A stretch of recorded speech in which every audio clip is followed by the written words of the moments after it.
Today I want to talk about something that is quite sensitive for a lot of us. Ngifuna ukukhuluma ngokugula ngegazi emphakathini wethu njengabantu abamnyama. There are so many blood disorders that we know so little about, and so many myths about whether or not we as Black people can even have cancer, that I think needs a conversation. Hello and welcome to Sangoma Society. Ngingumakhosi uNomabutho Emsamo, and I am Honey Tell a Story on all social media platforms. And this is Sangoma Society, where we demystify the ancestral. Here at Sangoma Society, we've partnered with DKMS Africa to speak more about blood disorders and create space for that conversation. Because we, as members of the African community, seem to be the least likely to get help when we find ourselves in the position where we have a blood disorder. Now, there are more than 70 different kinds of blood disorders that are treatable, but we don't know about these. We don't talk about them as frequently as we can, and quite often when members of our ethnic group are diagnosed with these disorders, we are least likely to find a donor because members of our community are least likely to become donors. Now, there are so many factors that contribute to the fears that people have around becoming donors for the relevant treatment systems. And DKMS Africa is an organization that works to educate and eliminate the occurrence of blood cancer in the world. It's a global organization, and we've partnered with their African arm, DKMS Africa. And we're hoping that through having these conversations, we can change some of the narratives and maybe dispel some of the fears that people have around becoming blood donors or what it is to have a blood disorder. The way in which blood disorders or blood cancers in general can be treated, or at least 70 of them can be treated, is through a process called blood stem cell donation. Your stem cells are the primary cells in your body. They're responsible for creating blood, and just about every single part of your body has a rooted stem cell in it.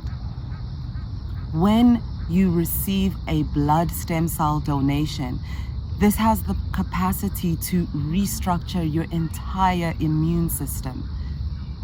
Being a recipient is a bit more complex, because as you know, when you have cancer, there are treatments like chemotherapy, which you would have to go through before receiving a blood stem cell donation. Becoming a donor, however, is much simpler.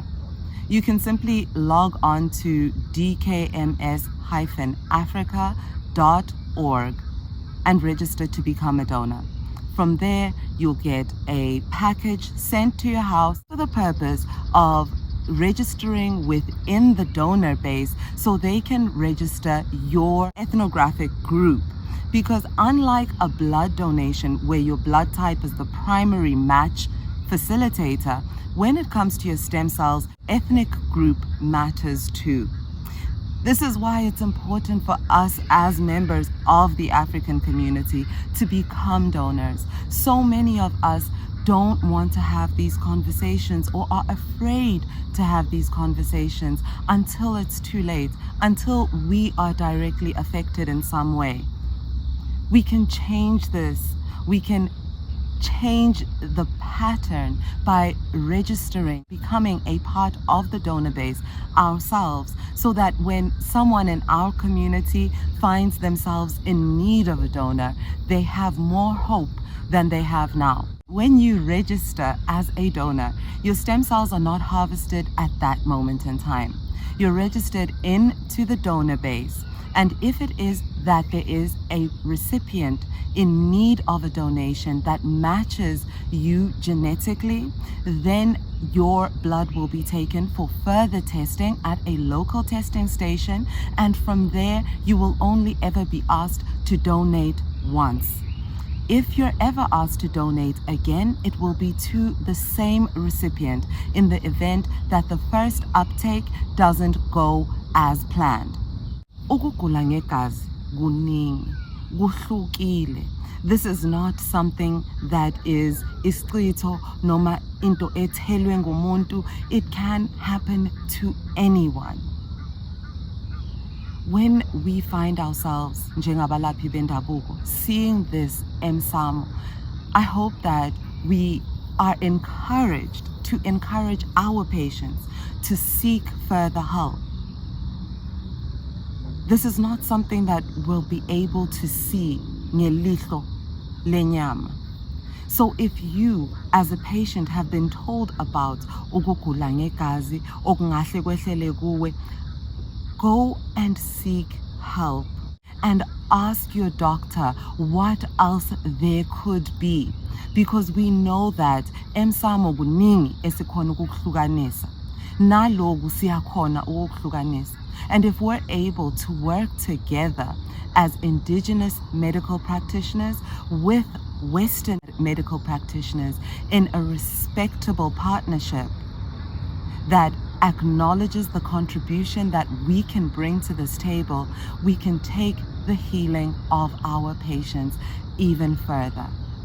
If you're sitting at home and you're wondering how you can partake, what difference you can make, you can become a donor. It's as easy as going online and registering via DKMS Africa. Don't wait for this to affect someone that you love directly. Do something while you can. You have the opportunity to save a life. Think about that. Becoming a donor won't affect you spiritually. There is nothing that is going to be harvested from you that is going to leave you bare in the afterlife, or that is going to deplete you of your own ancestral agency, connection, and power. There are real lives at stake right now, and it's our community that is the least likely to be able to find a donor for a treatable blood cancer. I hope that this conversation has helped you in some way demystify some of the fears that you may have had around ukugula ngegazi ebantwini abamnyama. If you have any further questions that I haven't touched on in today's video, please pop them down in the comment section below and I'll be sure to make time to address them. Mina ngingumakhosi uNomabutho Emsamo. I am Honey Tell a Story on all social media networks, and this is Sangoma Society. You can find more resources about all things ancestral on sangomasociety.com. You can also connect with us via all social media platforms, including Twitter, Facebook, Instagram, and TikTok. Until next time.